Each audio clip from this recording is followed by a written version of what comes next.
শিশুর ত্বকে হাদিসে বর্ণিত জাইতুন অয়েল ব্যবহারের 5টি উপকারিতা। চতুর্থ বিষয়টি খুবই গুরুত্বপূর্ণ। জানতে ভিডিওটি শেষ পর্যন্ত দেখুন। ১. খাঁটি জাইতুন অয়েলে আছে স্কোয়ালিন ও অলিক অ্যাসিড, যা শিশুর ত্বকে কোমল ও মসৃণ রাখে, প্রাকৃতিকভাবে ময়েশ্চারাইজ করে। ২. খাঁটি জাইতুন অয়েলে আছে অ্যান্টি ইনফ্লেমেটরি উপাদান পলিফেনল ও ভিটামিন ই। শিশুর স্কাল্পের ইনফ্লেমেশন কমায় ও চুলের গোড়াকে শান্ত রাখে। এর ফলে খুশকি বা স্কাল্প শুষ্কতা কমে যায়। ৩. খাঁটি জাইতুন অয়েল শিশুর ঘামাচি ও র্যাশ কমাতে সহায়ক। ঘামাচি সাধারণত হয় ঘামগ্রন্থি বন্ধ হয়ে গেলে। জাইতুন অয়েলে আছে অ্যান্টি ইনফ্লেমেটরি উপাদান, যা শিশুর ত্বকের জন্য নিরাপদ। ৪.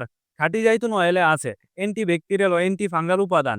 এই উপাদানগুলো শিশুর ব্যাকটেরিয়া ও ফাঙ্গাসের বিরুদ্ধে কাজ করে সংক্রমণ প্রতিরোধ করে। ৫. শিশুকে পিওর অথেন্টিক জাইতুন অয়েল দিয়ে মালিশ করলে রক্ত সঞ্চালন বৃদ্ধি পায়, যা শিশুর হাড় ও মাংসপেশি শক্তিশালী ও মজবুত করে তুলতে সাহায্য করে। তাই আর দেরি না করে শিশুর ত্বকের যত্নে হাদিসে বর্ণিত পিওর অথেন্টিক জাইতুন অয়েল ব্যবহার করুন। অর্ডার করতে স্ক্রিনে দেওয়া নাম্বারে কল করুন অথবা ভিডিওর নিচে দেওয়া বাটনে ক্লিক করুন।